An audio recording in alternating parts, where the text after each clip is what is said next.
It's handy, isn't it? Light, it's just light. What does that mean, light? Does that mean it's not enough light? You've got the lid on the fucker.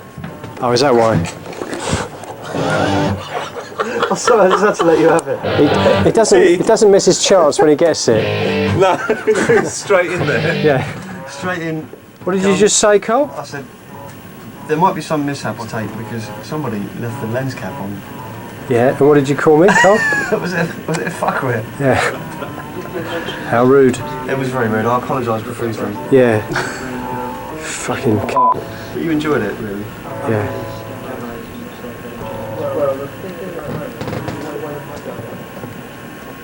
The box has been far to get.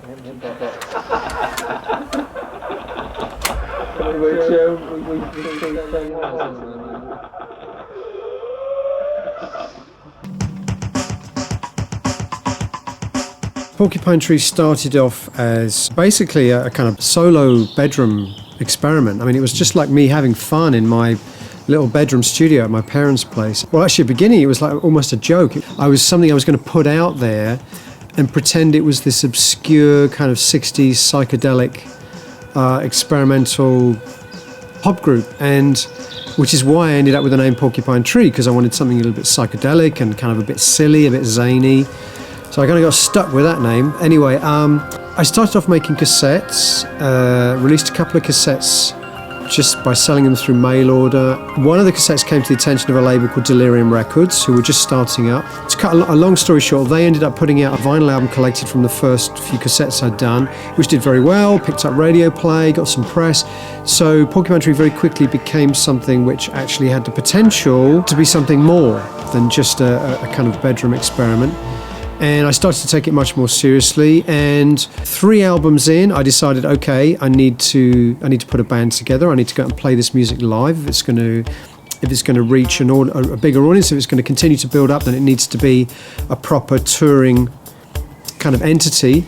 So I put the band line-up together just by using musicians that I already knew and that I worked with, like Colin from my hometown, Hemel Hempstead, Richard Barbieri, who I'd already worked with in No Man, Chris Maitland, who I'd also worked with in No Man, and we came together and it just clicked. When I joined the band, it happened in a different way, really. Stephen just asked me to be part of the second album, Up the Downstairs, and to add electronics. And so I worked on that, and then I worked a little bit on Sky Moves Sideways as well. We weren't really a band until Signify, and that's when the gigs started, I guess at the end of '93. In Europe, we'd gone from tiny clubs and tiny venues, with the exception, a couple of exceptions. There are a few places where we seem to do really well without, we just came out of nowhere in Italy and played to 1,500 people in Rome. But outside of Rome, we were doing tiny clubs, sometimes to sort of 30 to 50 people, and we gradually built that up. Well, it was both fun and grim. That's how all these things are in the beginning. The hardship of getting around and trying to do gigs on a very tiny budget in very uncomfortable circumstances. But it's also a laugh, and it's also a time where the band feels the most together in a way, because it's kind of you against everything else, or you against all the circumstances, people and places and environments, everything. It's tough. But as with any band, I think that's when bands are really strong. We'd supported, I can remember Gong, Hawkwind, Dream Theatre, Marillion, Sonic Youth. We supported Amondal too. We got a bit of a reputation as a live act, and we had definitely built up an audience of people that would come and see us. It was almost impossible to tour America because it was so expensive just to get everyone there. I think we'd done one tour on a real kind of shoestring budget and still managed to lose money. So I think it was a situation where we knew that if we wanted to be able to tour internationally, that we would have to have the support of like a major record company.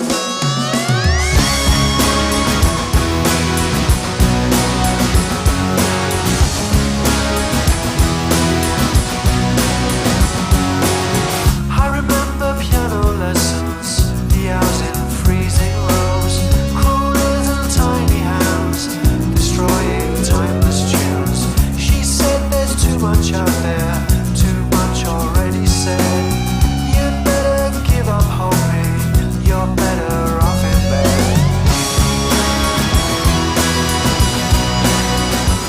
So by the time we were doing Stupid Dream and Lightbulb Sun, the music was becoming a little bit more accessible as well.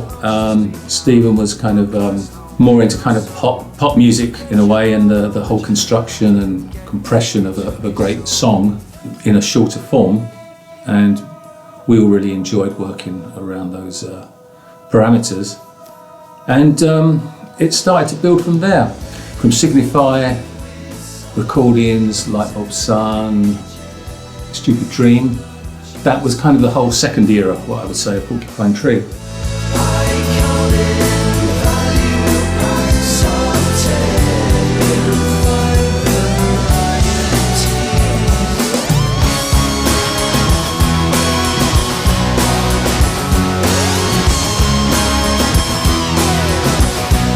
We'd done a few albums already with Delirium, and then we'd moved on to K-Scope, which was a bigger label with a better distribution, and we'd steadily done better and bigger gigs.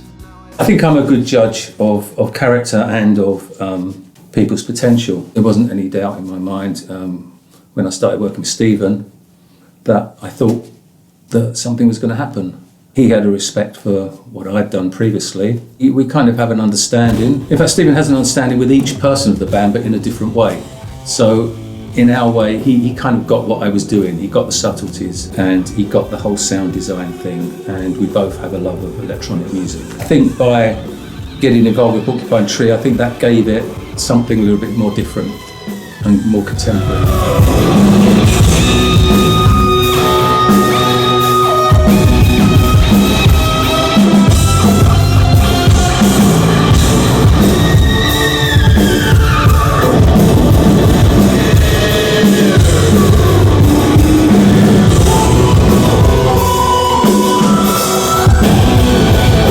It was a very steady, slow building process of making music, releasing albums, doing fairly small scale touring, but keeping faith with a small but very loyal audience and allowing it to build up in a very kind of organic, word of mouth way. And then we arrive at this point where we're about to record in Absentia. And that was obviously, this album was a very big record for us. It kind of changed everything really.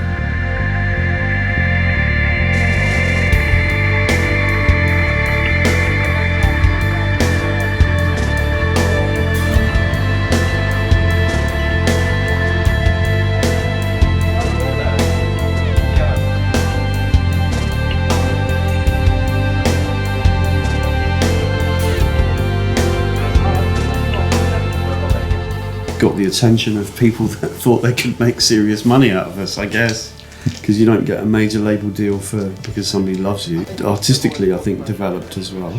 So I guess everything was in place, and we were a solid team, as it were. We were starting to get a lot of interest from America actually, and in particular Lava Records, which was an Atlantic label. We were fortunate enough to have a few people there who were fans of the band. So in effect, we were doing a few showcases in the States. And it ended with quite an important gig at the Bottom Line. That's Jason tonight. What's next? What's next? What's next? What happens now? Well, they're working on a big marketing plan right now. They're all meeting every day and coming up with a big, fancy marketing plan as to how they're going to spend all the money on us, particularly the $25,000 that we passed on the video that should be reinvested in something. Oh yeah, we want to talk about that. Why can't we make a video? Last time we want to make a video, don't we? Yeah. Last time wants to make a video. Okay. Hi, how you doing?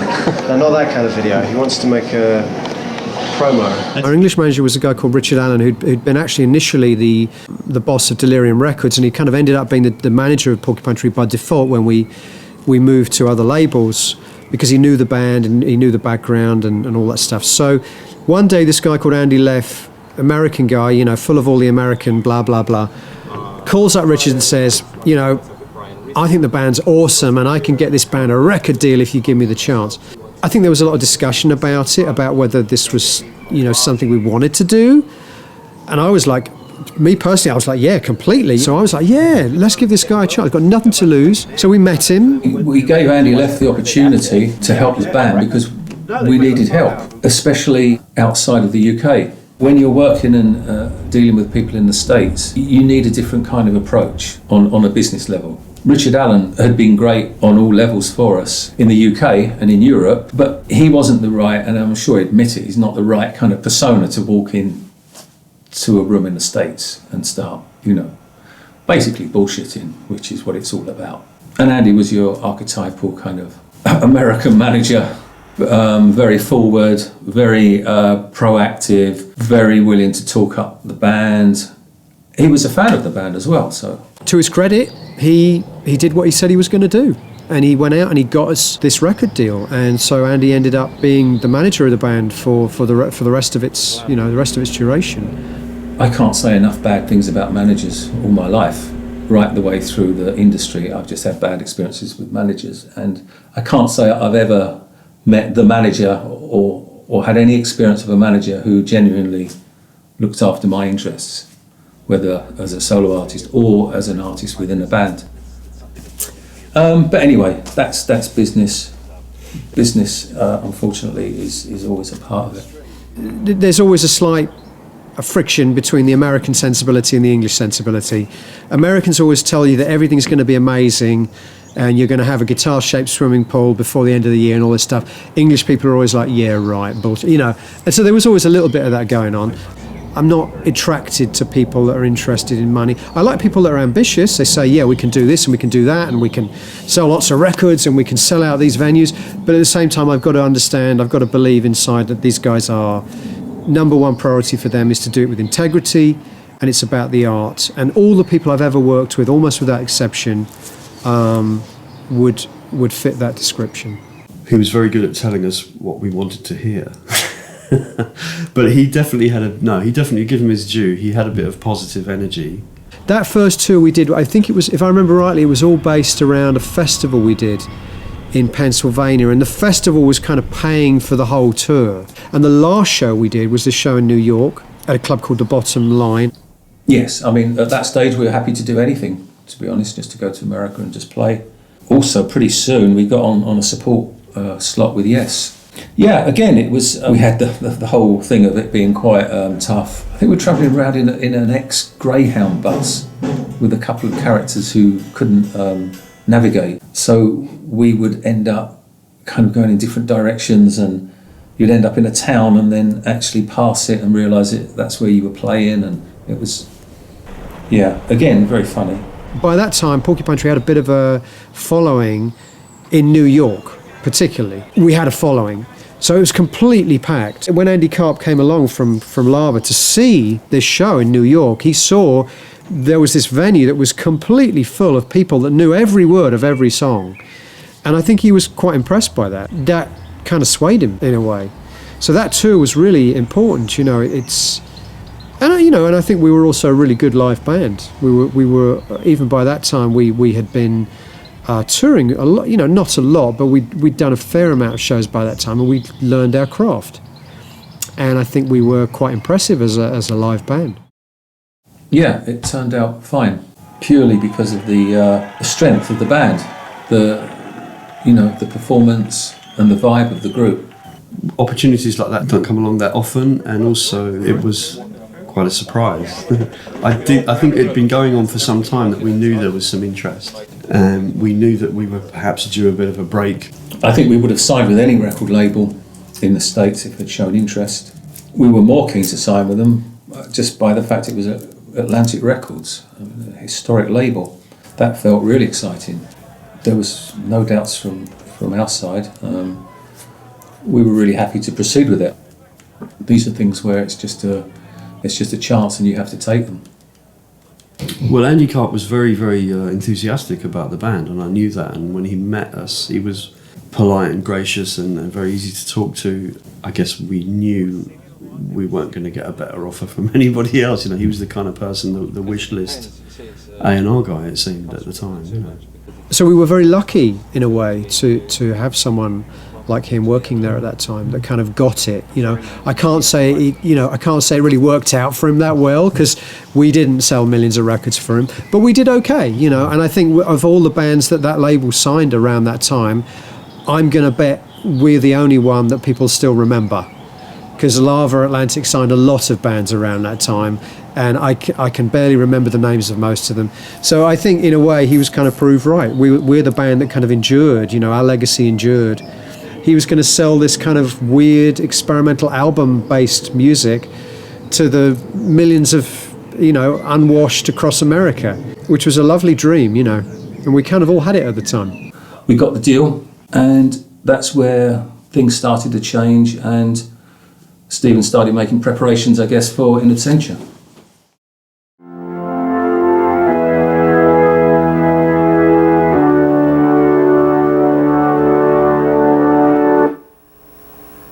The Doom Meister at play. Yeah. Give us some Doom chords, Richard. All right. I'll choose your ones then.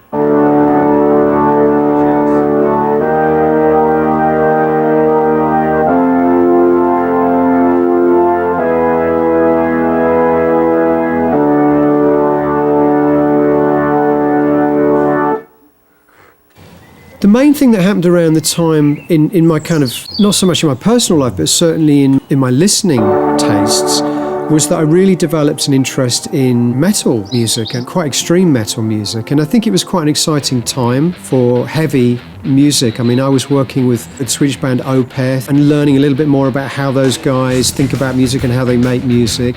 And that definitely rubbed off on my own writing at that time.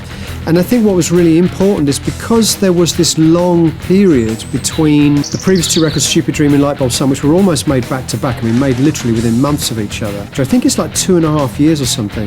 I suddenly had all this time, and I had all this time that I was able to write a lot more music than I would have written for previous albums. I mean, I wrote about 25 songs, and even those songs went through lots of different sort of stages of development, you know, changing them, altering the arrangements. I remember a song like Heart Attack in a Lay-By, for example, started off with like full drums and heavy riffs, and eventually the version I arrived at was this very stripped down ballad, and it's interesting to see how those songs develop when you have the time to reflect. I was really impressed, really strong. I mean, Stephen had taken the demo process quite a long way. I didn't used to like, because I always wanted to be involved in shaping the arrangements or kind of having more input. But sometimes when he presents a demo and it just sounds really good, then you know, you can't really argue with that. If I hear something and it sounds great, then I'm not going to play over that part if it's already sounding really good. So that's the way I looked at it, and I just thought the material was really strong. All of us had very wide tastes. I can remember that we were driving around on the previous tour and listening to a lot of Meshuggah in the van. We all liked it, you know. Interested in it, it had this kind of brutality on the one side, which was new for Porcupine Tree. It's quite hard, heavy sound, but also this beautiful side to it as well. The bass player Colin embraced it straight away because he always loved heavy music. He'd grown up with bands like Killing Joke, so he loved that kind of brutal sound. So he was encouraging me. Richard, I think, was worried, not because he didn't like it, but because he was not sure how the keyboards would kind of integrate into this new sound. And to his credit, he found a way to integrate his keyboards into it in an unbelievable way, you know. Again, very innovative way to find ways to use electronic music and keyboard textures within the context of heavy sound is not something I think any other keyboard player I can think of would have been able to do that the way he did. So he kind of, you know, I think once he found his place within the music, he loved it.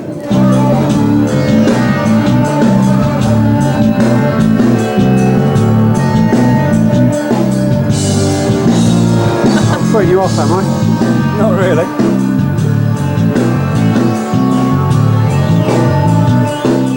I'd say it's one of the hardest albums of Porcupine Trees to integrate what I do into that.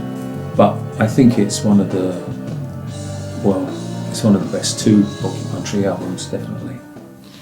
So by the time we actually came to record In Absentia, I think we just had the strongest bunch of songs that the band has ever had. And, you know, I'm talking about previous to that and subsequent to that. We never ever had that kind of opportunity again to spend so much time writing the music, and obviously I was still writing 95% of it myself at that time, so it was a real luxury for me to be able to come up with so much music, and knowing that it was going to be the first album for a major label, wanting it to be, you know, a real statement and a real strong record. We booked into a studio in Colchester to do some sort of pre-production, which was to play through all the material, and so that we could, the idea being that we could turn up to America and whatever studio, which we hadn't booked just yet, but we only lasted a few days in the studio. So that was the point at which Chris was asked to leave the band, basically. I forget how close it was to the date we were supposed to fly to America to start recording, but it was pretty close. I think it was within a few weeks. And we started to rehearse, and Chris obviously was not happy. He was not enjoying playing the new music. He was messing about a lot, and I was very frustrated because I thought, this is our big chance. It reached a boiling point, where something happened, the consequence of which was that Chris was asked to leave the band. And it was a really foolish thing to do, really, at the time, because we had the major record label now finally investing in us and seeing the band falling apart, literally on the eve of making the record. And thank goodness that Richard said, you know what, we should talk to Gavin. He would be perfect for this. And I was like, can he really do this real heavy, muscular music? I just knew to call. It was like the bat phone. I put the big light in the sky. I think Gavin Harrison, and then Gavin would be sitting at home, as he always is, obviously. And he'd look out the window and he'd see it in the sky, and he'd pick up the Gav phone. And that's more or less how it happened, really. And Stephen said, well, do you think, will he be up to it? I said, yeah, he'll be up to it. He said, well, I definitely want to audition him. I think Steve said to me, yeah, maybe this guy can play, but can he rock or something like that?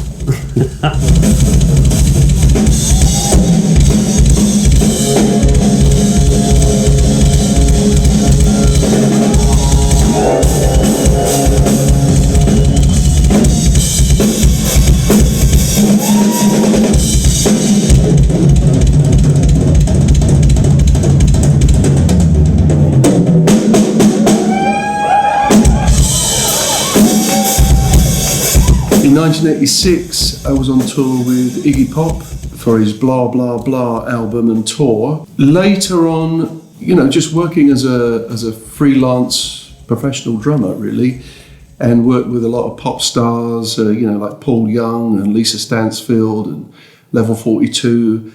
I had quite a go in Italy, working with some Italian stars like Claudio Baglioni and Eros Ramazzotti, just doing tours and sessions, that sort of thing. And in 1990, I met Richard Barbieri. We were both working for an Italian singer. And we stayed in contact, we stayed friends, and I think we worked on another couple of projects in the mid-90s. I knew Gavin through knowing Jacko. So we'd met each other quite a few times, and I'd heard a lot of the stuff he'd done, and Jacko would always be singing his praises. In 2001, Richard invited me to go and see Porcupine Tree play at Shepherd's Bush Empire in London. And I went to see the band. I didn't know anything about them. And after an hour, I thought, well, that's enough, isn't it?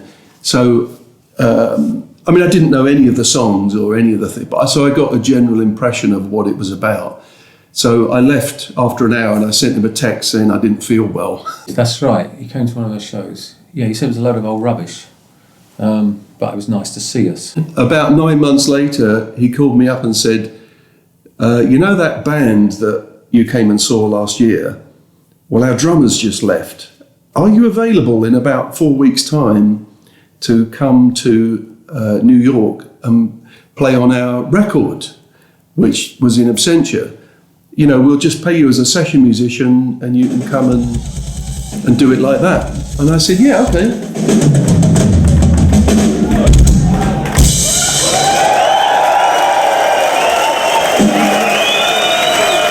Mr. Gavin Harrison, there we are. Steve, I didn't know. Colin I'd actually met a couple of times because he worked in a local music shop, and he was also a student of a very good friend of mine called Martin Elliott, a fantastic bass player. So I didn't know Steve at all, other than the fact that I'd seen him, at the concert the year before. I thought he was an arrogant really. So I made Richard and Gavin book a rehearsal studio so that Gavin could play through the songs. And this is like about a week before we were due to go to America. So it was really, if that hadn't gone well, it would have been a fucking disaster, The whole thing would have been fallen apart. History would have been different. But of course, history tells us now that Gavin completely nailed it. And by the end of the first song, which was Blackest Eyes, I was like, this guy's amazing. And this is exactly what this band needs. He should be part of something that is going to showcase what his talents, because I think previous to that, he wasn't known enough. He should, he really should have been known. The sense of relief, you cannot imagine the sense of relief. Being able to call up Andy Leff and say, don't worry, everything's going to be amazing. That was a very bittersweet time, the bitterness of losing a member, but then the sweetness of knowing that, this is going to be better than ever now. I think Steve was nervous that we'd get to New York and I wasn't the right kind of drummer. So I think that put his mind at rest. And then within about 2 weeks later, we were off to New York to Avatar to record that record. That was a really scary few weeks. The few days between Chris leaving the band and me hearing Gavin play Blackest Eyes, that period of time, however long it was, 2 weeks or whatever it was, I couldn't sleep, and I was scared. I thought, look, I've got the best set of songs I've ever had. We've got a major record label behind us. The guitar-shaped swimming pool beckons, and I've just fired the drummer. It was a weird time. But of course now it's all, water under the bridge, as they say. Bloody hell did you do it? Oh, zoom, there we go. Oh, there we go. I've sussed it. I might film, yeah. I'm going to film in it. We were recording at a studio called Avatar Studios, which is a legendary studio. It has a legendary room, which is the room we were recording in. Very live-sounding room, and we wanted a big live drum sound, and it sounded Gavin playing in that room just sounded fantastic. Only one. Okay, this is Gavin, our new drummer. Go for it, Gavin. Show him what you can do, mate.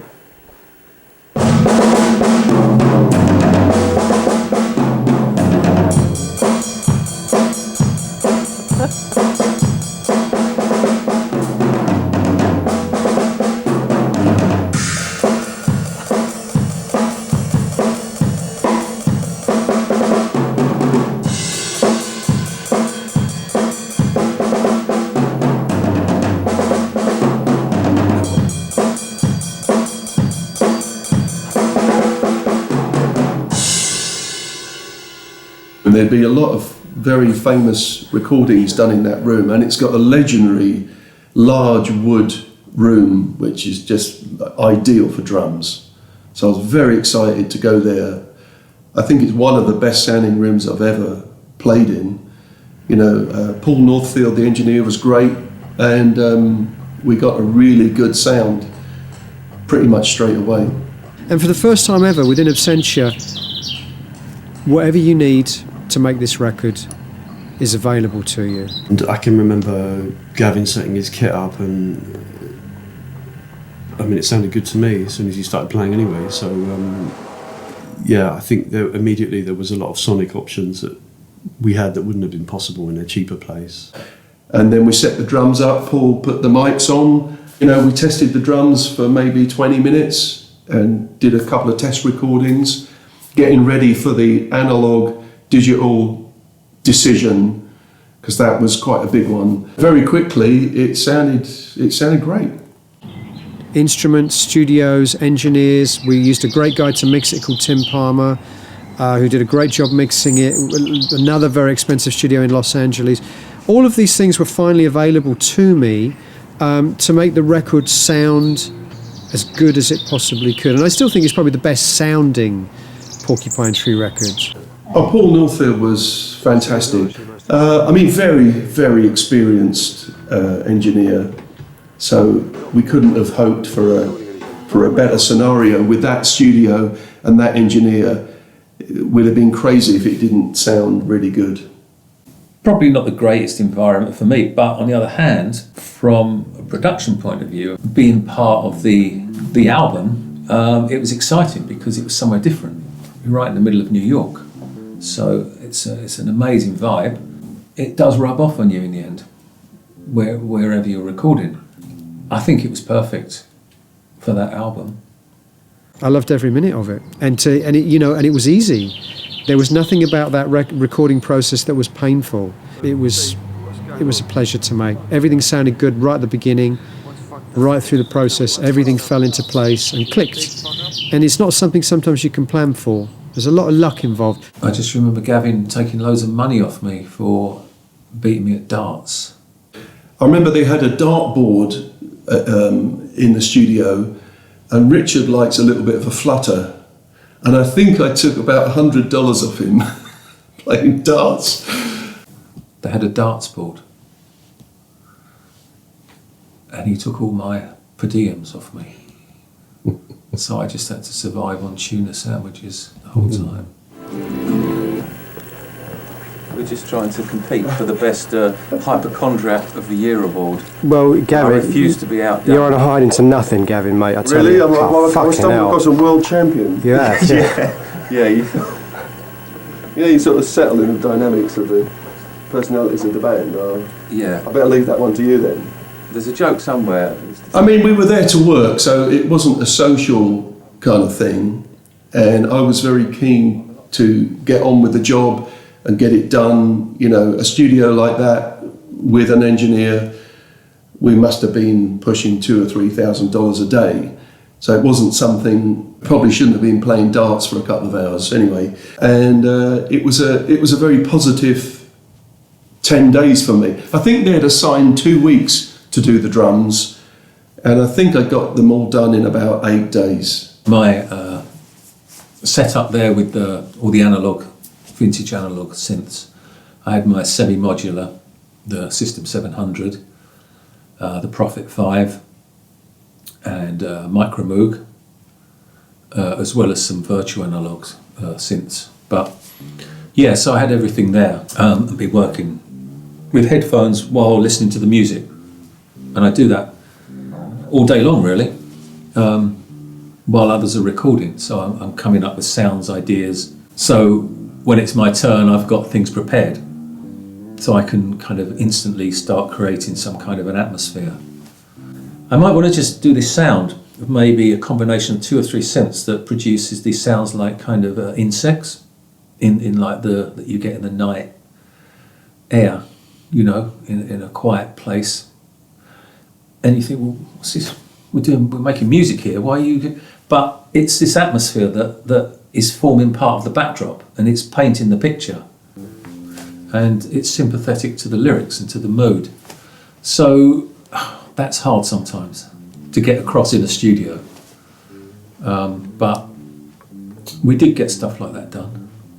So on the first day, the plan was to record the drums onto analog tape, and we bought 20 rolls of 2-inch 24-track tape, which is very, very expensive. The problem with recording onto analog tape from a drummer's point of view, because I probably had something like 18 or 20 mics live in the room, is that it's very hard to drop in and drop out of record. So you need to really play the whole song in one go without any mistakes. So we did an experiment on the first day. You know, how many times do you get a chance to be in one of the world's finest studios and do the most perfect A/B test? So we sent all my drums to the analog tape machine. Simultaneously, all the drums are also going through Apogee converters and onto the computer for hard disk recording. I played Blackest Eyes, and then all of us, we sat there and compared the two. the digital version versus the analog version. And all of us picked the digital version. There wasn't even a contest. It was so much better. That kind of mystique about, oh, analog tape, it's great, it's fantastic.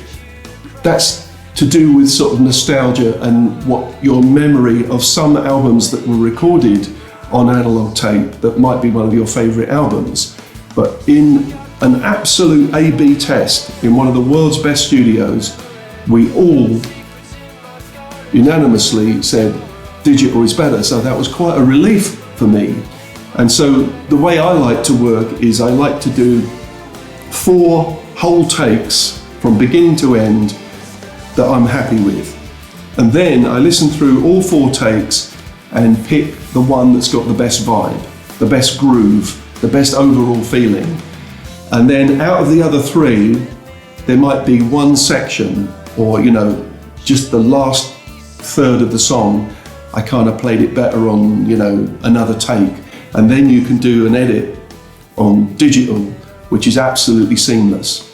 To do that on tape would have been a nightmare. So day 1, we sent 19 reels of tape back to the shop to try to get a refund. I want to record this album in America, and I want to take the opportunity to, because I felt to myself, maybe this is the only chance I'm ever going to have to do this. We had a really good budget for the album, major label, finally a good budget to make a record. I wanted to do it in America. I wanted to live in New York for a few weeks while we did it. I wanted to have a great engineer. I still wanted to produce it myself. I didn't trust anyone else to produce it. I wanted to experience what it would be like to make a record in another country, in a state-of-the-art recording facility, without feeling the pressure of time. Well, I wasn't really given any direction. I mean, with every album or every session I do, I try to think what I'd like to hear from the drums for that particular song. Maybe not the most obvious part. Steve had programmed all the drums on the demo, and some of it I thought was really good. So I thought, okay, I'll just copy that and take the credit for it. I never really had that much discussion about most of the parts, Sometimes it's the same thing with anything. I mean, if I listen to the demo, and sometimes you can't really deviate much from what's going on because there's an integral part in the bass or whatever. So something like Wedding Nails, for example, there wasn't much room to do anything else outside of the main part because it is what it is. So you're looking to get a good performance and a good sound, and to maybe improve a few things or do a few fills, or but it is what it is. But other things were kind of wide open. Sound and Music, for example, was completely. Steve didn't give me any direction. I came up with the bass line, and then I came up with a big silence in the verse, which I was very happy with. I thought actually not playing in the verse was the right thing. There's always a bit of, improvisation on the day and what you might try out live in the studio. There's also quite a lot of pressure when you're in an expensive studio. And of course I had quite an audience as well, because there was Steve, Richard, Colin, Paul Northfield, Andy Leff and Andy Karp all standing at the control room watching me and filming, which isn't always the ideal sort of scenario to be in when you're trying to be creative. Because to really be creative, you've got to sort of mentally undress, and that can be uncomfortable in front of a lot of other people. I've never ever known any singer in any band want to stand in the live room with a microphone with all the band watching and do their vocals.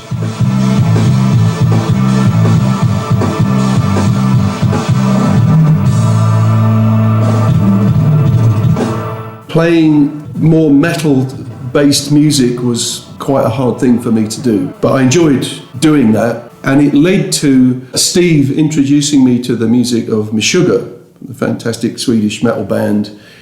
And shortly after we recorded in Absentia, I was doing a series of drum clinics, and I said to Steve, look, I'm going to write a piece inspired by Meshuggah because it would be really nice to play with that sort of thing. So I wrote this demo, and I said to Steve, could you bring your guitar around and track along to this thing so I can play for drum clinics?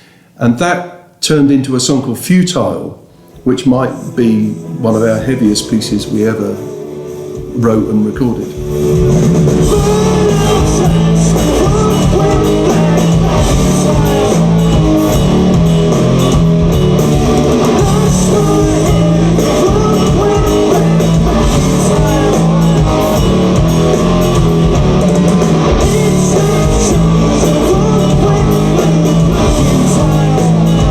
There's not a lot you can do on a guitar that's going to sound different or unique. The electric guitar has a very, very well-established musical vocabulary, and if you play... I was playing in drop D tuning, which means that you just drop the bottom string down one whole tone. You can play heavy riffs with the bottom three strings, open strings, and you can just bar them.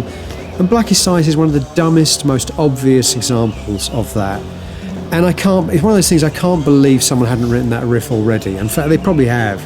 You probably find something where it sounds very similar. Because there's only so many riffs you can write on a guitar. And I think that's part of the problem with rock music right now, is there's nothing left to say with the electric guitar. There is nothing you can say with the electric guitar that hasn't been said before. Every riff has been written. Jimmy Page wrote half of them, Tony Iommi wrote the other half, and there's very little else left, you know. But there was a couple I was proud of on that record. I think the riff on Blackest Eyes is it's a good one. In that particular genre, it's a good drop D heavy metal guitar riff. It's fun to play live. And likewise, Creator Has a Master Tape. It had a very straight bass line that didn't really have any room for, room for improvement. In a sense, there was nowhere else to take it. It had that kind of insistent groove, and that's kind of part of the track, so I wasn't going to change that. Some of the other tracks had a bit more freedom, or a bit more open to interpretation, I guess you'd say. But it's a judgment call. It's you and the producer, if you like. But I didn't really have any big discussions with Steve about stuff. You can be the crummiest DJ in the world, right? But as long as you can do this, you'll get the audience on your side. And there's something about that with heavy metal riffs as well. Otherwise, it's all pretty standard drop D metal fare. Fun, but hardly innovative. I think what was innovative about the record was taking those elements and combining them with the other things, the songwriting, the more textural elements, the stuff that Richard was doing in sound design, the big harmony vocal choruses, putting like harmony vocal choruses together with big dumb metal riffs. That was different. That was what hardly anyone else was doing. That's where the innovation, I think, is in Absentia. With Gravity Islands, I just did what I wanted. In fact, I think we ended up keeping my original sort of demo take, the first thing I played, because it just fit, and there was nothing to be gained by doing it over and over again.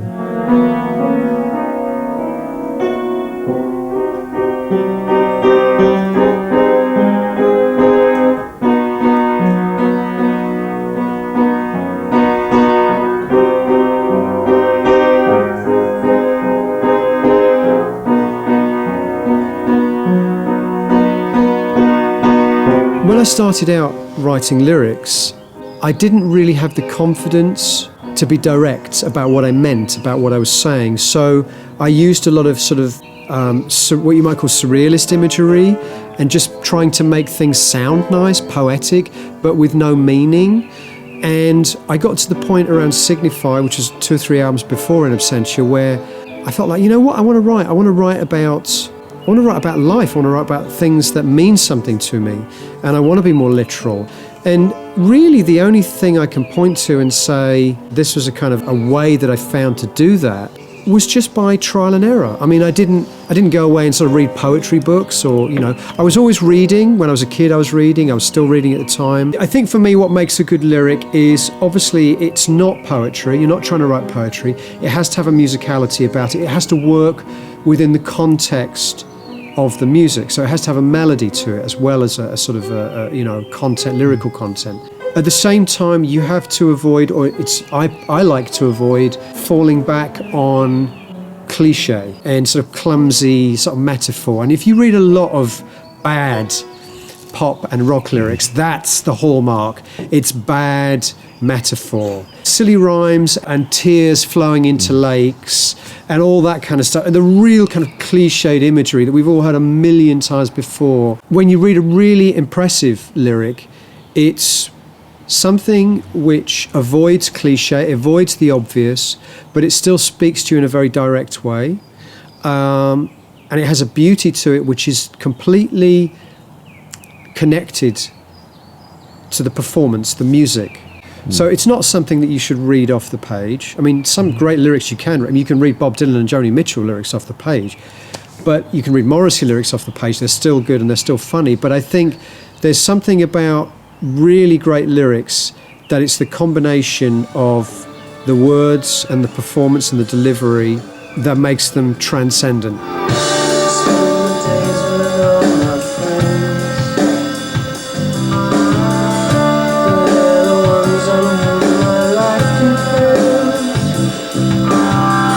You know, it's like trying to bottle lightning. I mean, you can't really put your finger on what it is, but I think what you can do is, if you're a good artist as opposed to a not very good one, is that you still produce a lot of shit and you still write a lot of cliched crap, but the point is that you know it's cliched crap and you throw it away and you start again.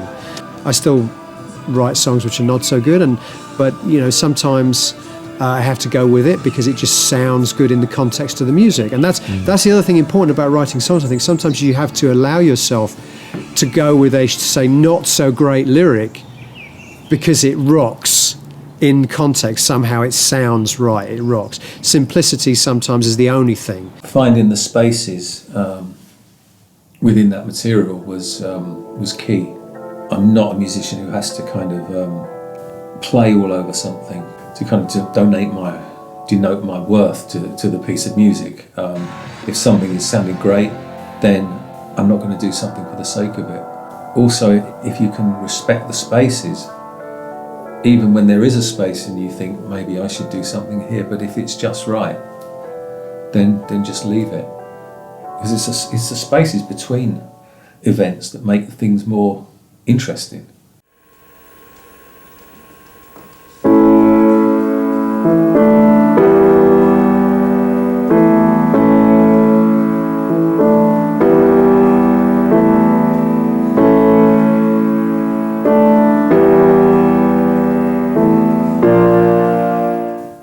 So it was tough, but that was a challenge to frame this music with atmospheres and with things that were sympathetic to the lyrics, to create a kind of a vibe and atmosphere that hopefully gives the music something a little bit different, just takes you to another place.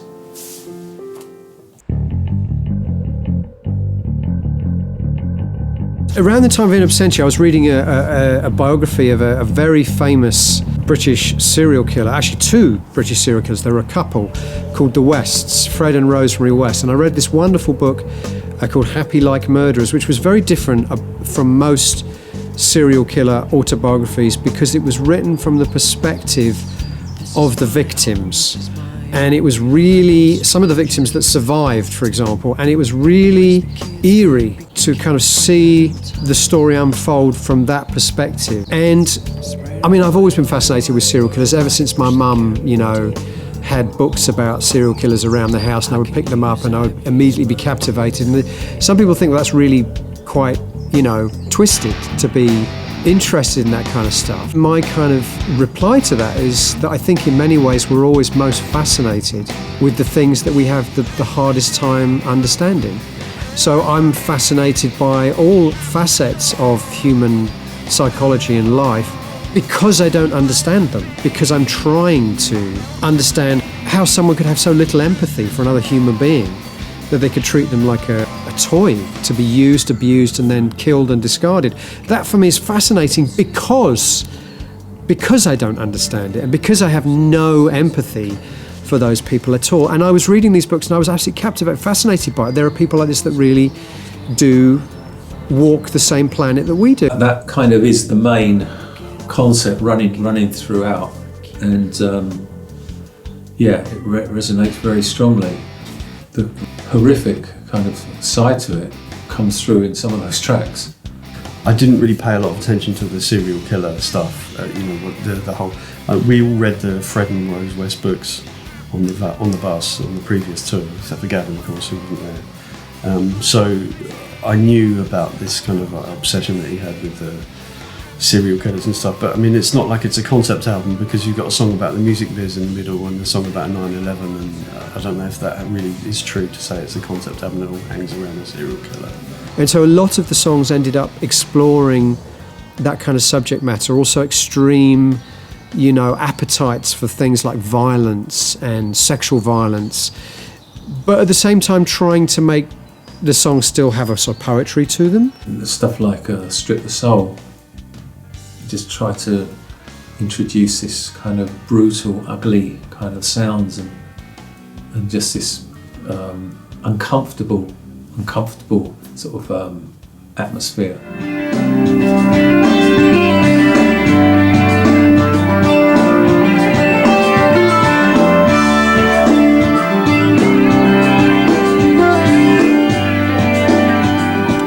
And then there were other songs on the record which had nothing to do with, like, The Sound of Music was obviously a commentary on what I saw as a sort of a negative, shall we say, a downward sort of spiral in the way that people were engaging with music. And this is 2001, remember, and it's not got better, it's got worse. Now it's even worse now. But even at that time, I think I was conscious that people were not engaging with music in the way that I remember engaging with music when I was a kid, and that I found frustrating and upsetting. So I wrote that song called Sound of Music. The music biz, it wasn't something it wasn't a subject I thought was worthy of ranting. Although Sound of Music's definitely kind of come true, actually. It was quite prophetic of him. The sort of music has definitely been devalued, certainly in the last 25 years. So I can see that where he came from with that one.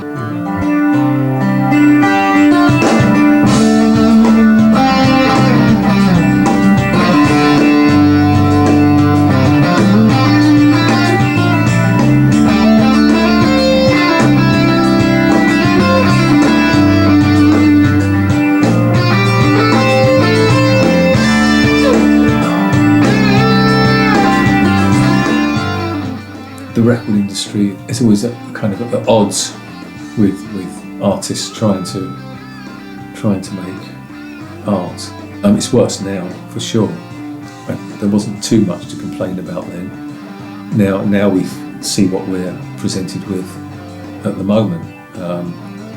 In fact, going back to the 70s, it was great because record companies would just give you large sums of money to record albums and of course you'd be ripped off with the royalty rates, and you'd struggle to ever pay back that amount of money invested, but the investment did allow you to go into studios, to go on tour and to make these albums, and it got you a lot of artists to the point where they had a profile, and that was then a career, and you would never get that step up in today's climate.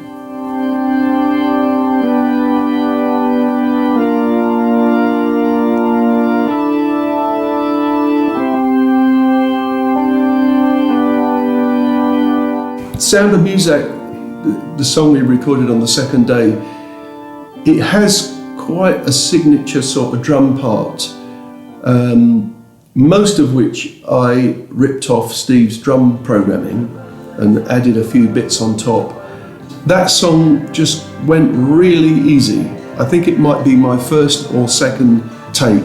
I didn't even bother doing 4 takes and thinking about editing. I think within 2 takes, I felt like I'd captured what I wanted to play on that song, and it just felt right. It was a nice day.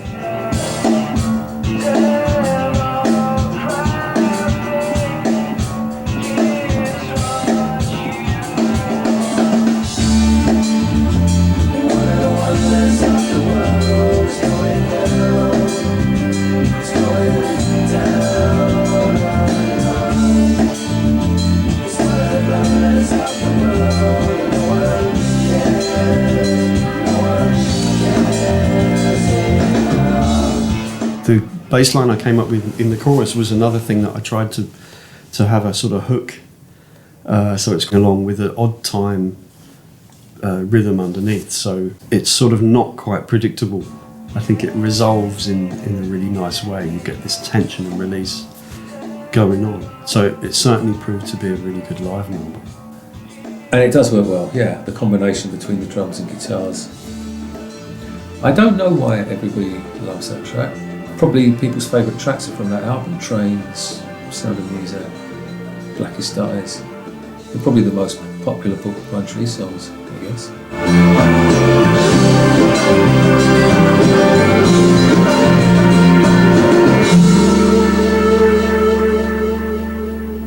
And then some of the other songs on the record were just sort of short stories. The Heart Attack in a Lay-By was about a guy that's had an argument with his partner, and he's driving home and he's going to make up with her, and it's going to be this wonderful kind of reunion and reconciliation, and he's thinking about what he's going to say to her, but he doesn't realise that he's never going to make it home because he's literally dying in a lay-by on the side of the road. He's having a heart attack and he doesn't even know it. And I thought that was such a sad, beautiful, tragic, but very emotional subject to write a short story. A lot of my songs I think of as short stories, and a lot of them have unhappy endings. Unfortunately, that's just me. I pull off the road east of Baldock and Ashford, feeling for myself in the light from the dashboard. So for that track, I tried to paint this picture to start with, because you have this guy who's pulled over to the side of the road, and I always got the feeling it was kind of in the evening, and it was in a kind of hot location. I mean, he's struggling to breathe because he's on the verge of a heart attack, but I just got the feeling of what was going on around it, and so I just tried to kind of find these sounds that gave you the night, the sky, the night area, these insect sounds, and just this sort of whirring that kind of keeps going through the track. It's pretty subtle. Again, I played Fender Rhodes on some of that as well.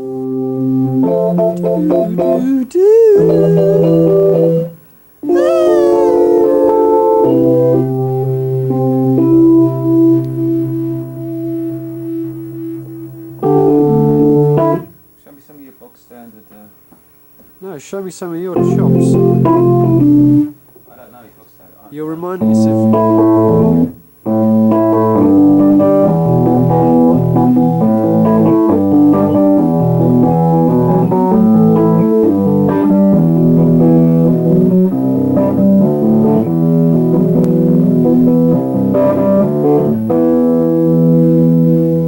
So it goes F to D once before it goes into the cycle that I played, doesn't it? F sharp to D once. The first time, and the second time it goes twice, yeah.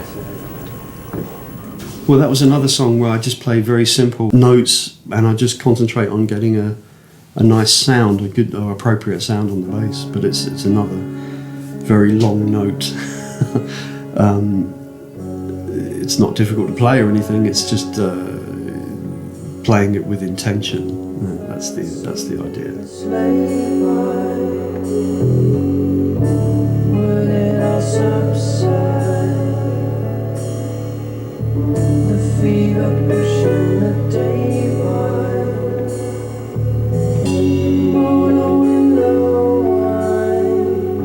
I like Heart Attack in a Lay-By. I think that's a beautiful song, really beautiful song. The drums play almost nothing at all in that. I just like the composition, I like the lyrics. It's quite a powerful piece, actually. Something I've always kind of aimed for is to get that kind of mixture of melancholy, but also something which really touches people in a way that is, without wishing to sound pretentious, is completely about the human condition. And the human condition in reality is that a lot of the time we are not happy. And we do have tragedy in our lives, and we do have, unfortunately, we do have to deal with things like death and loss and regret. And I think there's something very beautiful about being able to share that burden through songs, through art, you know, creating something which then people can listen to or watch or read or whatever, and then to understand that they're not the only ones that feel those things, and they're not the only ones that go through those things. So a song like Heart Attack and a Lay-By for me, although it's a very tragic story, I think touches a lot of people.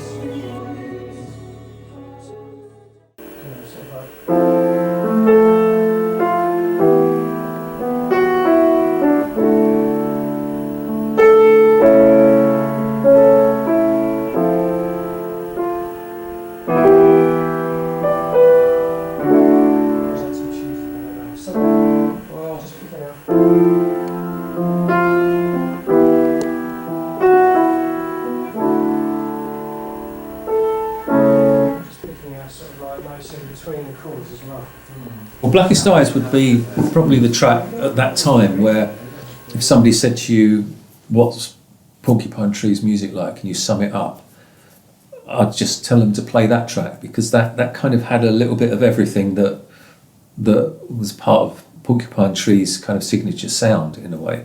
It had the new kind of heavier riffing, the powerful drums, good song, good concept. It had the middle section, which I did most of that middle section and created this kind of vibe in a short space of time, and a little bit as well towards the end. All compressed within quite a short amount of time, and that kind of was the art of that album, I think. I'm not someone who is consciously aware of technique when I'm drumming. I don't think about my technique when I'm drumming. I try to just think about the music, and I guess the technique, as you start to play heavier, you just find a way of doing it. Your grip changes, you might choose bigger drumsticks, and you just find a way to make it work. And I suppose my drumming style changed from the period of joining Porcupine Tree. I did start to hit the drums harder and play louder and more aggressively than I'd ever done before. I think it's a great body of material. I think all the songs are really wonderful, but there are certain songs that for me that just came out sounding even better than I could have hoped. Blackest Eyes, definitely. Creator. I think when Gavin played the drums on Creator, it suddenly made a song that for me I wasn't sure about. I was like, yeah, this is going to be killer, you know. Put that right here. Okay, I like to zoom in and zoom out. He's so prepared. He's like so on top of every nuance of this.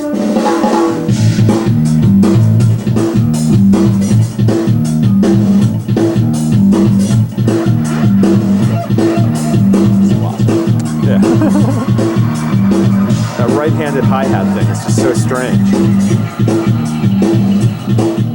That one, I used 3 hi-hats for. So when you play really fast, and traditionally your hi-hat is on the left, and if you play really fast and loud, it's very hard to hit the snare drum consistently hard whilst your right hand is over the top. This is something I started doing when I was with Iggy Pop, was I put a second hi-hat here on the right side, so I could play it in a comfortable, easy motion and leave a big space to hit the snare drum hard. And then if I want to play an open hi-hat, I'd have to, because this one's permanently closed, there's no pedal to it. It was just 2 hi-hats clamped together. And then if you want to play an open hi-hat, you're going to have to do it with your left hand or your right hand over there. And then I had another little hi-hat which was 2 splash cymbals, almost closed, but they were sort of slightly loose, and I mounted that close to this second hi-hat. So I developed this pattern that I could play that particular song, and I could hit these 2 little hi-hats together as part of the pattern of that song. And that became very difficult to play live without that second hi-hat. So I always use that as an excuse to not want to play that song live, because it's really tiring. Really, really tiring.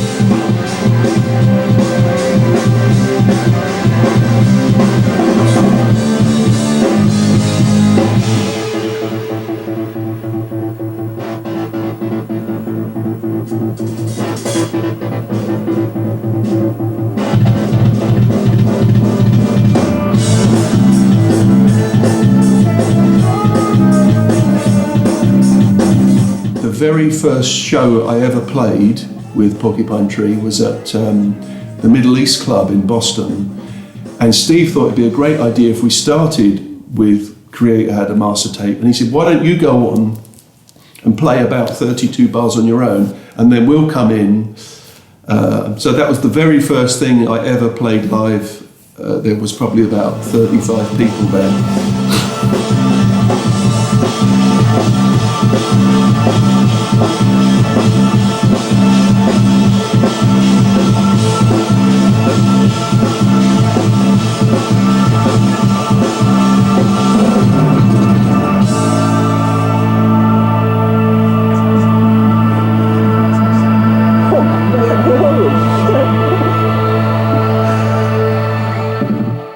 Collapse the Light into Earth came out great. I mean, I think it's only me on that track on the album. There's a couple of tracks on the album that's just I think Collapse and Lips of Ashes. Maybe Richard's doing some electronic stuff. They're very much similar to the way I demoed them, those two songs. They didn't really change much in the studio. I'm very proud of those two songs. Lips of Ashes is a beautiful piece. I remember adding lots of textures to it. Stephen already had this beautiful kind of, I think it's a dulcimer. It's like an affected dulcimer with Swampton reverb. Produces this beautiful sound, and that's predominant throughout. I think mainly I did all this kind of high atmospherics above. There's a lot of kind of filtered, kind of like string lines. So a lot of kind of stuff going on up there, and then I think I introduced this quite deep low sub synth about halfway through, but suddenly kind of you can feel in your stomach. That worked pretty well. But I think again the main sound there for me is this dulcimer thing that Steve played. I thought Collapse Light into Earth was a very powerful piece of music. I mean, I don't even play on that one, but it was a very powerful song.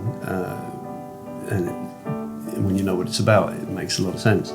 On September 11, or the 11th of September, as we say in England, I was home and I was in my studio and I was working on a song. I don't remember what the song was, but I do know this, that about 2 days later I wrote Collapse the Light into Earth, which is the final song on the record, and it was kind of, for me, it was a requiem for 9/11. It wasn't a song about 9/11, it's a love song, but there's a feeling imbued in the song which is absolutely, for me, to do with 9/11. It's like William Basinski's Disintegration Loops. It's got nothing to do with 9/11, but there's a quality in that music which somehow connects with that time and that event. It's my song that I associate, and I think a lot of the fans also associate with the feelings that I had in the few days after the world changed forever. The world changed forever. I was in my studio working on a song. I probably never finished that song. I probably should never have finished that song.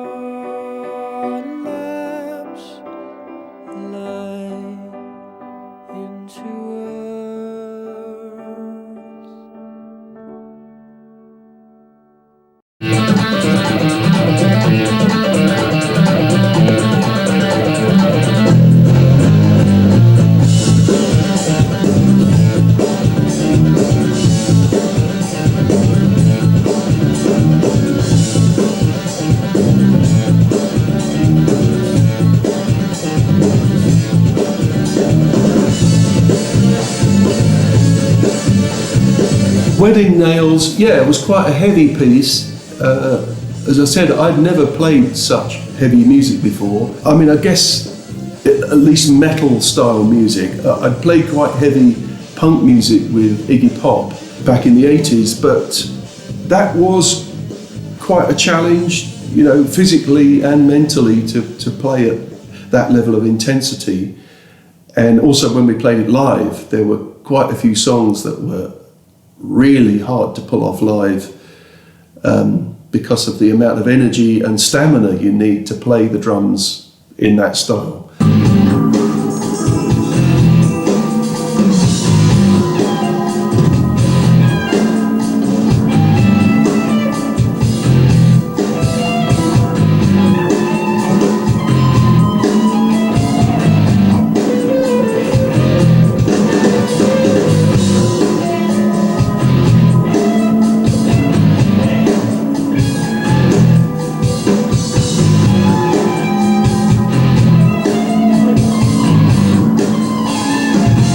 Yes, Wedding Nails was a co-write between me and Steve, and I guess because I kind of wrote the basis for the middle and the end sections, and I created this kind of sound design thing.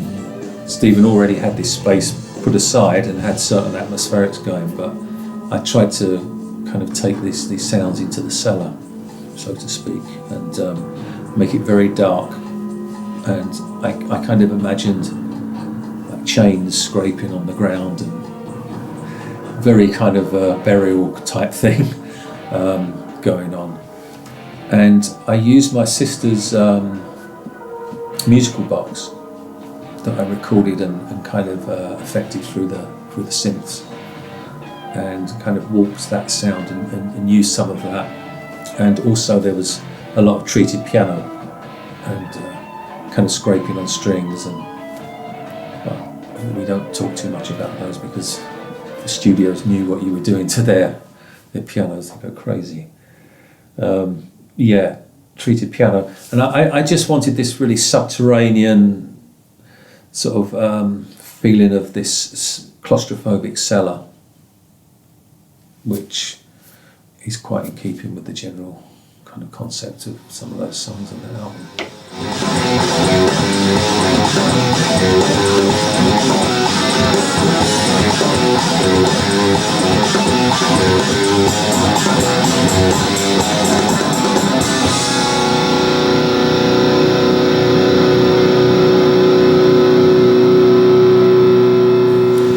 So Strip the Soul was, I can remember doing a version of Strip the Soul where I had an interesting pattern in 6 on my drum machine, and I came up with the bass line.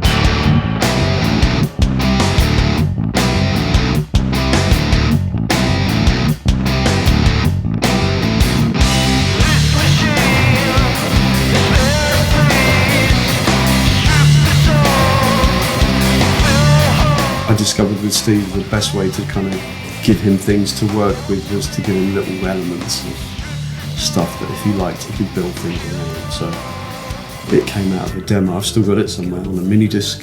One of the hardest songs to play from that record was Strip the Soul, mainly because it's a lot slower than you kind of imagine it to be, and it was hard to get the feel kind of right when we played it live.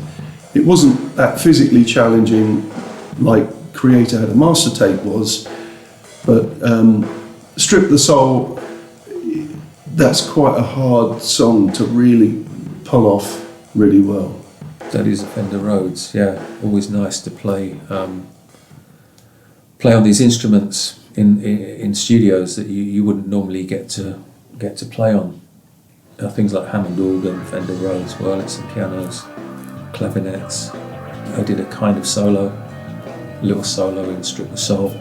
Stephen put some distortion on it in the studio, I think. Worked really well. It's a totally different experience playing something like that to synths, and it's quite enjoyable. It's quite rare for me to do that, but I enjoyed that. It worked really well.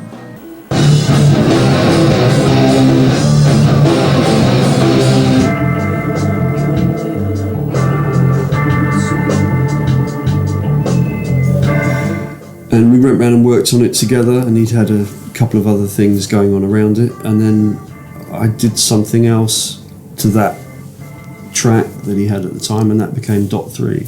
That was all built around the other bass line that I came up with.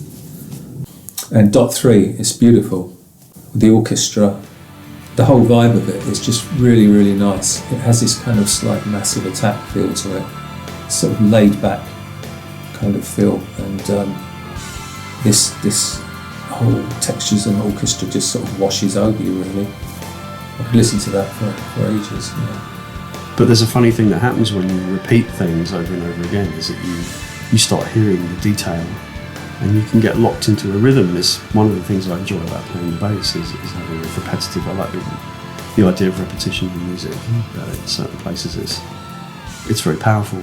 There was one song I thought was going to be one of the best songs ever. It was a song called Drown With Me.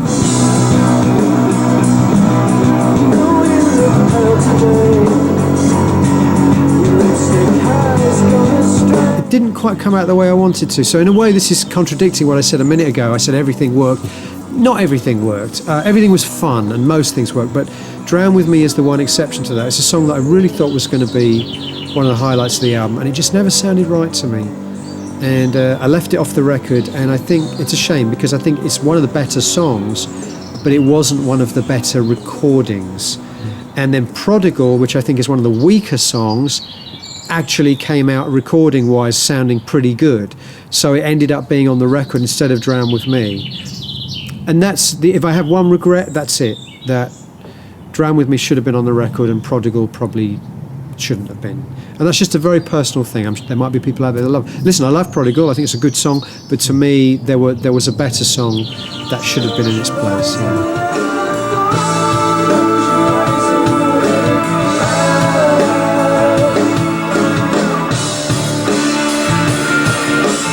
Prodigal, there was a moment where I had a chance to do what I call a rhythmic illusion. A rhythmic illusion is something that you can superimpose to give the impression to the audience that the tempo has changed, or the place, the downbeat where the 1 is, has also moved. It is an illusion. I'm not really changing tempo or moving the downbeat. You can give the impression that you're changing a downbeat by something called displacement. So you play exactly what you would play in a normal, let's say, 4/4 beat, but you just start it in a different place in the bar.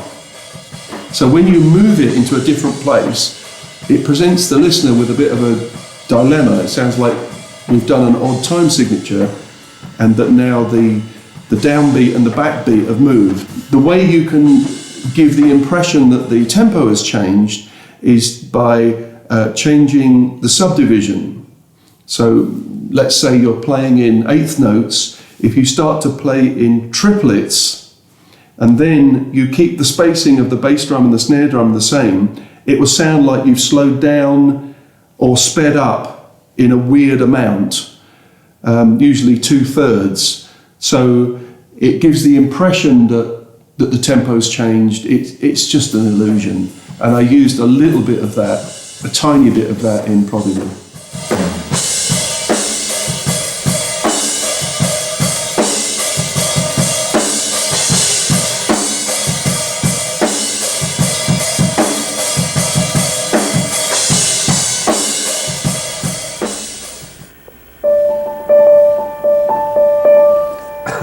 I'm getting action shots. This is terrible. This is the whole... putting you off.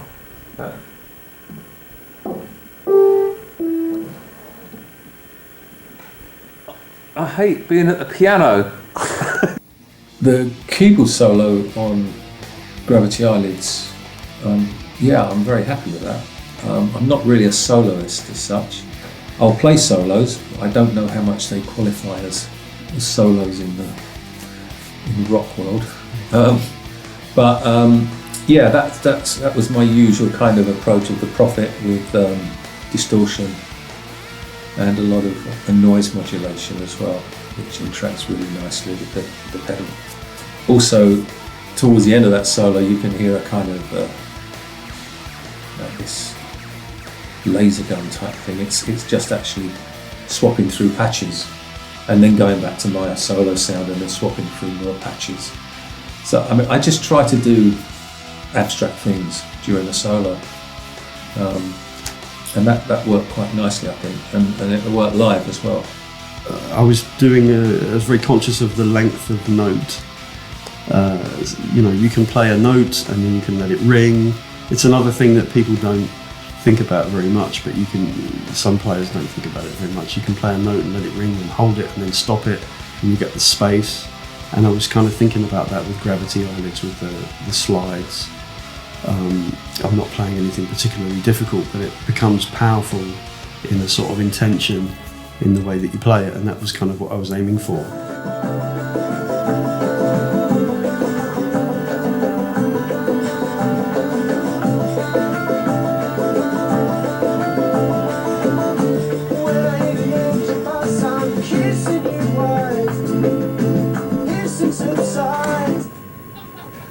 Well, I suppose the song that exceeded all expectations, I guess, has to be Trains, because I really didn't like the middle section of Trains with the hand clapping and the sort of, made me think of river dance or people kind of doing this.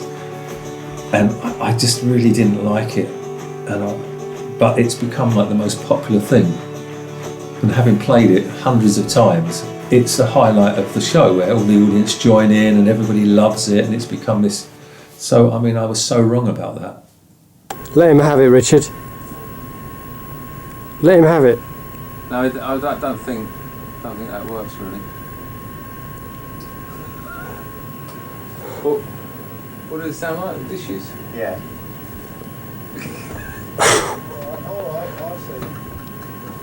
When's your last day? We can't leave. I am aware that Trains is the most popular song on the record, and I think that's actually overrated. I think it's a good song, but I don't even think it's the best song on the record, you know. But most people would disagree with me, you know. In fact, the first tour we did, we didn't even play that song. We didn't even play Trains on the first tour. And then people kept saying to us, why are you not playing Trains? It's the best track on the album. And I'm like, no, it isn't. And then eventually I started to realise this seemed to be a unanimous opinion that Trains is the best. So we started playing it live, and the rest is history. It's become a very popular song. Certainly the Porcupine Tree's most popular song. Sometimes the music becomes public property and it's no longer your own, you know. And the fans will tell you what are the good songs. And you can disagree with them, and I do quite often disagree with them, but it's been very interesting to see how Trains has kind of consistently kind of risen to the top of the pile. And I don't even think it's the best song on the record, let alone best Porcupine Tree song. But there you go. I like it. I'm certainly proud of it, but not to that extent. It was always something that people got into at the end of a gig. We usually played it right at the end, and it was a real crowd pleaser, which something I couldn't have predicted. But that's the thing about art in general. I guess it has a life of its own, and you can't second guess what other people see in it, what other people get out of it. So a train is something that's kind of universal. Symbolically, it's a universal thing.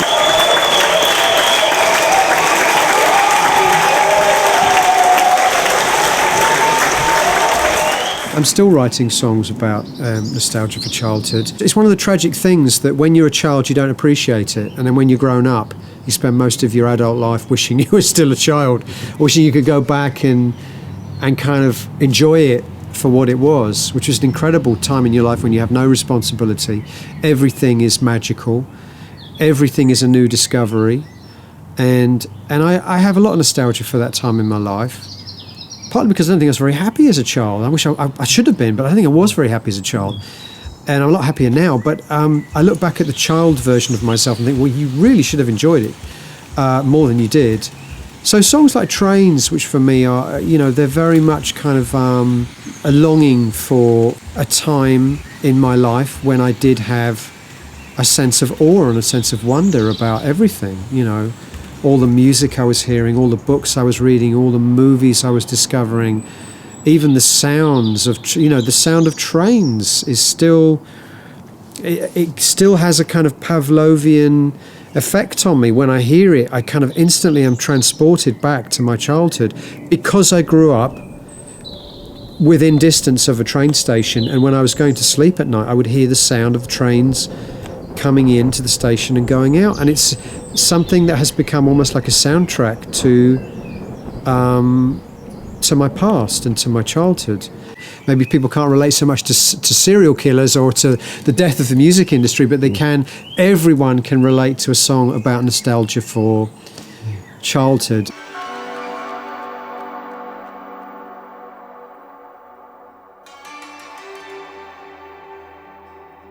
I can't imagine any more space for anything else somehow. It still surprises me how many tracks are on that album. I think when I was putting together the final running order from In Absentia, I already knew what the first song and the last song was going to be. I think as soon as I'd written Blackest Eyes, I knew it was the opener. And as soon as I'd written Collapse the Light, I knew it was the closing song. The rest I didn't know. And I can't really explain how sequencing an album works, except that you just instinctively know. To me, the analogy I always give is you're trying to make a movie here. You're trying to make a movie for the ears. And when you make a movie, you're telling a story. And you know that the scenes have to be in exactly the right order and able to be able to tell the story in a logical way that feels satisfying. And it's the same with music. I think you're looking for the perfect combination, the perfect flow of scenes or songs in this case that seems to tell the story. And I don't mean literally tell the story. I don't mean tell the story in terms of the words. I mean, tell a musical story, take the listener on a journey. And I think if I'm good at anything, and I don't think I'm good at everything, I think I'm terrible at some things, but I think one thing I am really good at is being able to sequence albums and songs. I think that is something I'm good at. Partly, I think, because of my love of cinema and movies and the kind of internal logic that movies have to have if they're going to work. And I've always felt that way about music too.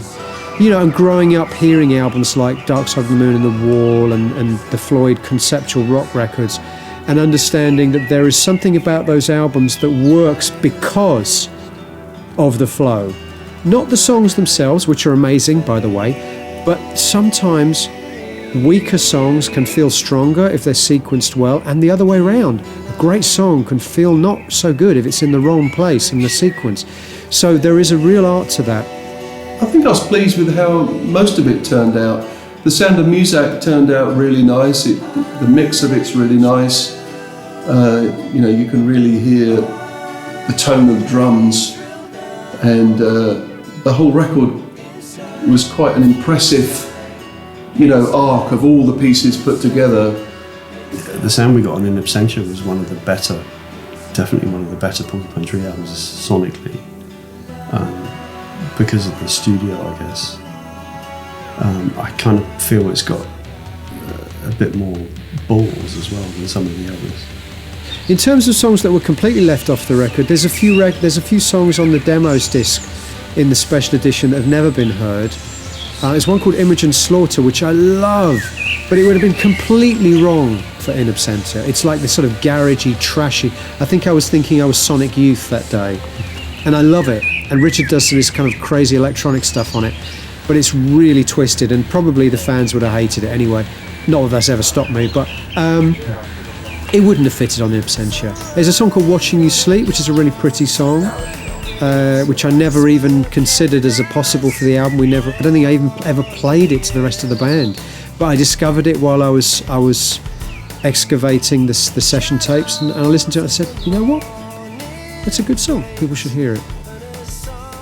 I think bands always make their best albums, or most distinctive albums, when there's a massive change in direction, be it an upheaval or be it a new kind of way of doing things. I had that in my other band. A change from like the first two albums to an album that we did called Quiet Life. It was suddenly this sophisticated kind of sounding album, and I kind of see In Absentia as that kind of change as well.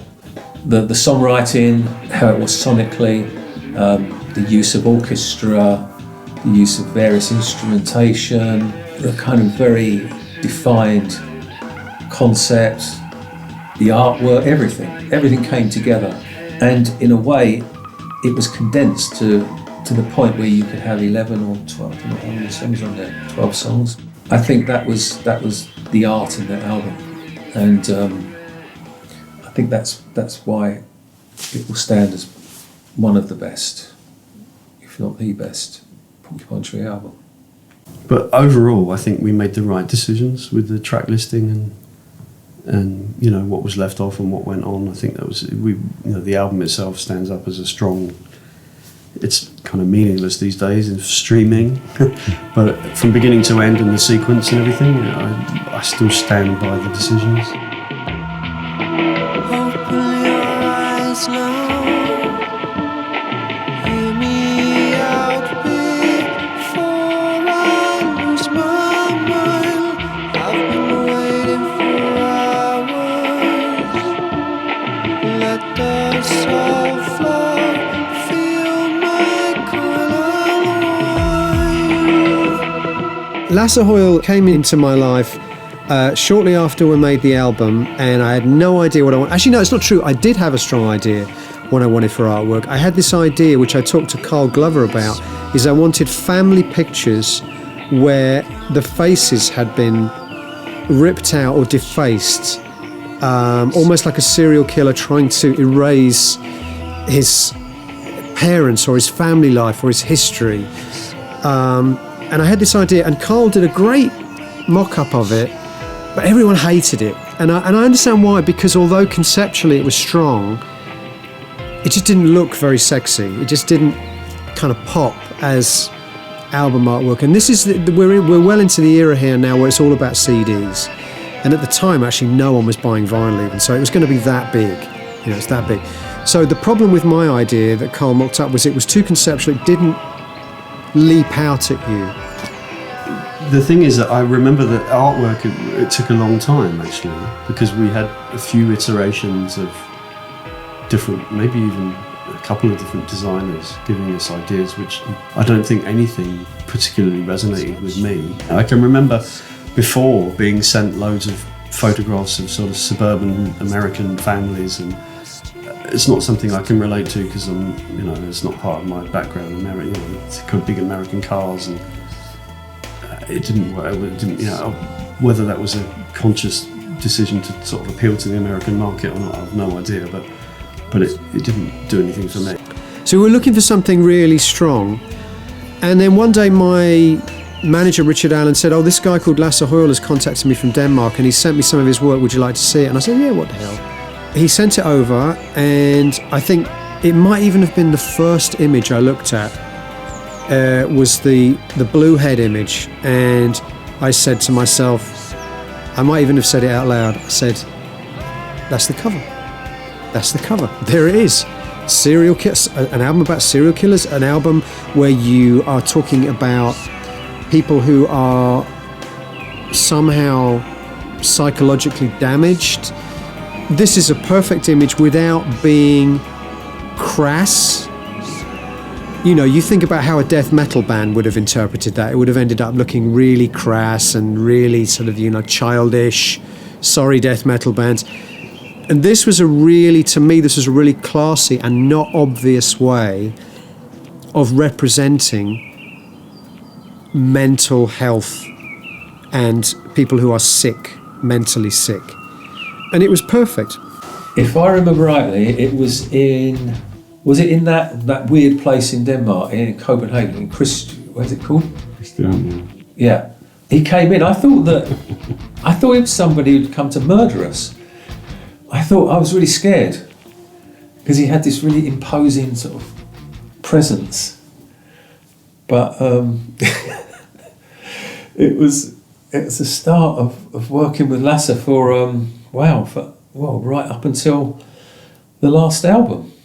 And I remember ringing up you, Lasse. We started talking about movies, and straight away I knew Lasse was somebody that I could have empathy with and would understand if I started to explain to you what I was thinking, what I was writing about, what I was looking for visually. I knew straight away you would get it.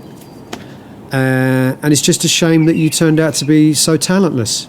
But, I've basically had to sort of stick with you because of, for old time's sake. But at least you produced one good image, which is the one you did for In Absentia. It's been all shit ever since, but never mind. One great image. That's one more than most people produce. It's funny because it's true. It's not true, Lasse. Lasse's been like sort of the fifth person in the band, really, because not only the covers and the photography, but the way the live show has progressed and with the production and everything. people relate to it, and the videos. When you hear the music now, you can see the visuals, especially on Fear of a Blank Planet as well, that came after. I mean, just starting from the point of the cover, which, there we go, got it to hand. I mean, that is, what more do you need to say?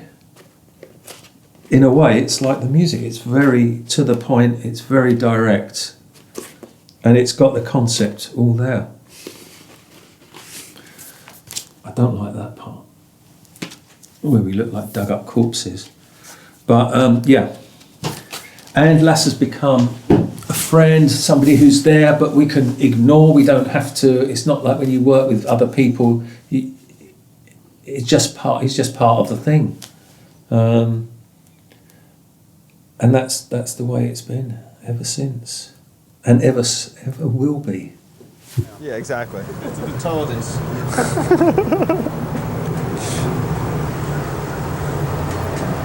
Thank you. Be wonderful. Lovely. Here we go. See you later, mate. Give him a real kiss. Come on, give Richard a real kiss. Come on.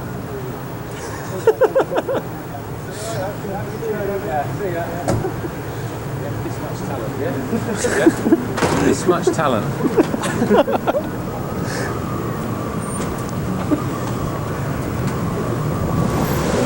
There he goes.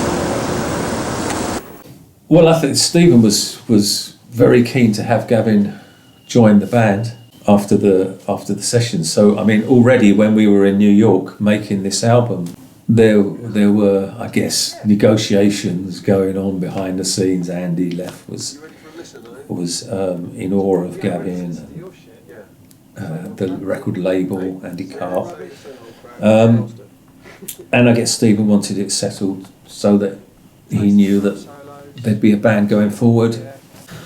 I don't recall it being a difficult decision. I think it was a very easy decision to make because he'd done a really good job with the recording. Also on a personal level, he was kind of, easy to get along with, or so we thought. He was easy to get along with and didn't seem to be any kind of issues in that department. I came back from New York and the other three guys stayed another few weeks. And when they got back, we had a meeting and they asked me if I would join the band. And I didn't really understand what that meant. It's like, yeah, okay, I'll play in your band, but I had never been a member of a band before, like a partner. I had spent good 25 years working as a, independent freelance session musician. And I thought, well, maybe it's time to see what it's like being in a band. Maybe this will be an interesting thing to do. And he was right to join, because he's now internationally renowned. It's all because of us, all because of me, really. It turned out all right.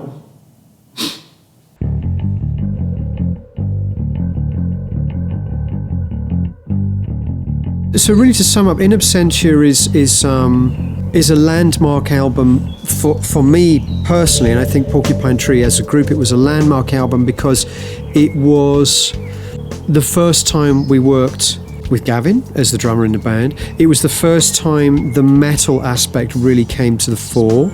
It was the first time we worked with Lasse.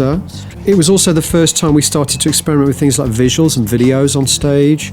It was the first time we made a record in America and focused very much on America, touring in America.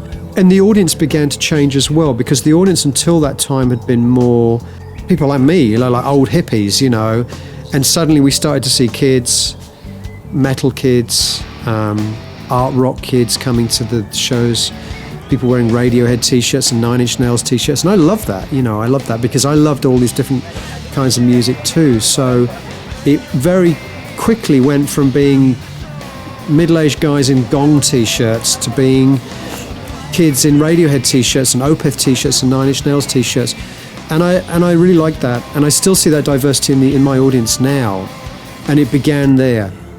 So it was very much an album of beginnings. With Porcupine Tree, with either lineup, with both lineups, it's probably the case that between the four of us, there's a single balanced entity. Because we've all got strengths in certain areas, and we've all got a slightly different perspective on things, which usually meant that a group decision, when we all agreed on something, was actually the right thing. It's all to do with how different we are from each other, really. I think, rather than that we're all on the same wavelength, I think we're all on different wavelengths, which helps. It's bringing it all together. I think the combination works well. I think it helps that I'm very unmusical, technically, yet I'm in a band that is also very technically proficient. I think these sort of these differences, these polarities sort of work, and it helps make the band what it is. And you have the strong songwriting, you have the arrangements. I think it all just comes together really well. It's really the signature sound of the band. For better or worse, the way the four characters interact produces the sound of the band. You know, if you changed one character in the band would sound different. And it probably sounded different when I joined after Chris Maitland. Not better or worse, just different. Because, you know, people play like their character. The four of us, our characters found a way to slot in. Well, honestly, In Absentia was not a very successful record at the time, frustratingly. I mean, we thought we'd made an amazing record. I thought we'd made an amazing record. I thought we had great songs, great production. It seemed to be an album for me that was completely of the time, the heaviest sound, but the great songs. I thought that, you know, this is an album that can't fail. Now, I don't want to be that cliche that says the record company fucked up, they didn't market it properly, except the record company fucked up and they didn't market it properly. It's definitely a defining moment because of the big record deal and the move to getting into the American market. It's one of the better albums in my opinion, and I think for a lot of fans it was the first album they heard. They didn't release Trains as a single, and they should have done. I think Andy Karp would concede now that Train should have been the single.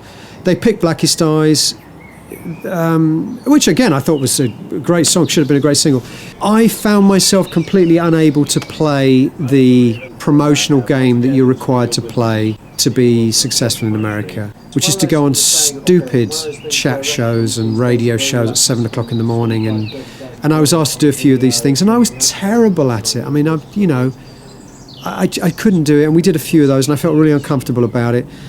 Basically thought the way to do it was to go on tour and tour a lot. And we did, we toured a lot. I never had any expectations with Porcupine Tree because it took so long to get anywhere that by the time any kind of success happened, it was so slow, I almost didn't believe that it had happened. And it wasn't by any means any kind of overnight thing. And all you can do is do your best and then hope that it resonates with people or people dig it. There's so many reasons why things don't get a fair shake of the stick. We expected it to do better than it did, but then we always expected that.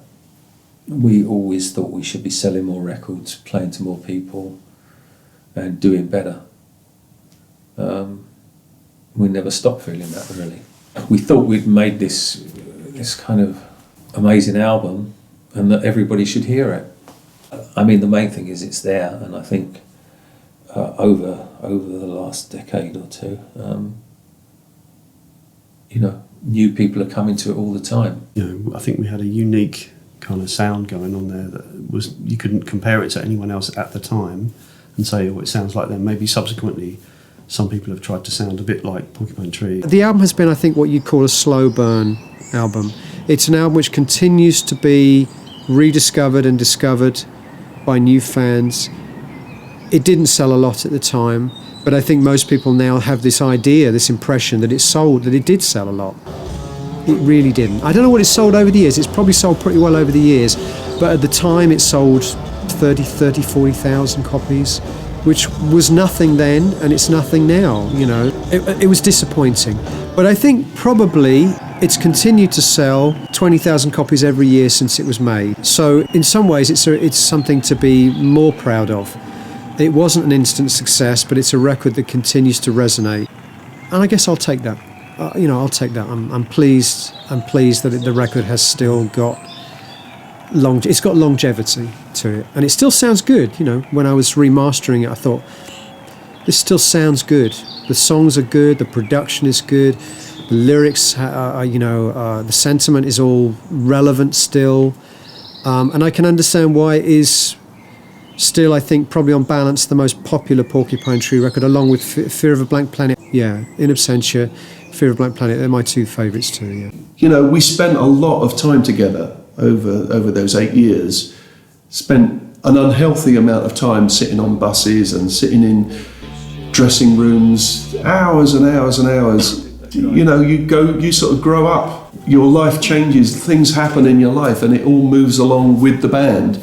So the sound of the group is significant. That the four people and five, including Wes, the five of us kind of clicked in a certain way. Five other people wouldn't click in the same way. Even if you changed one of those players, it would have an effect on the other 3 or 4 people, that a new person would come in and change the vibe of how we interacted and change the sound of the band by the way they played.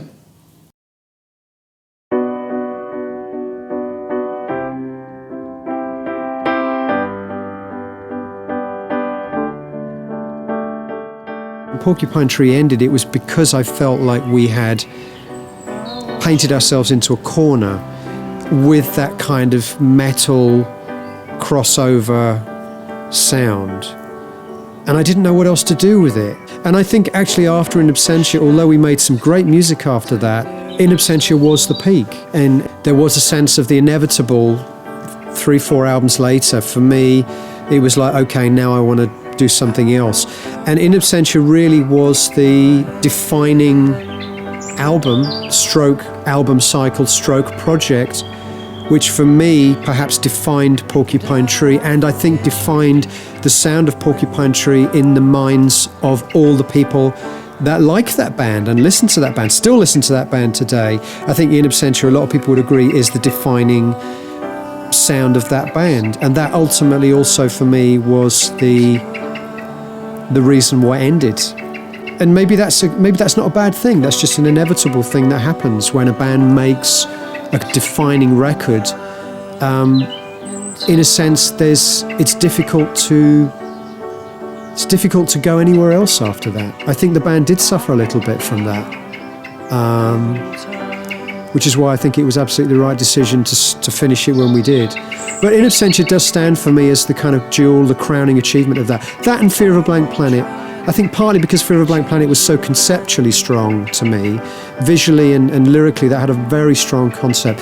In Absentia is still the best bunch of songs we ever had to draw from for an album cycle. And it still stands up as the best cycle of songs I think the band ever had. Yeah.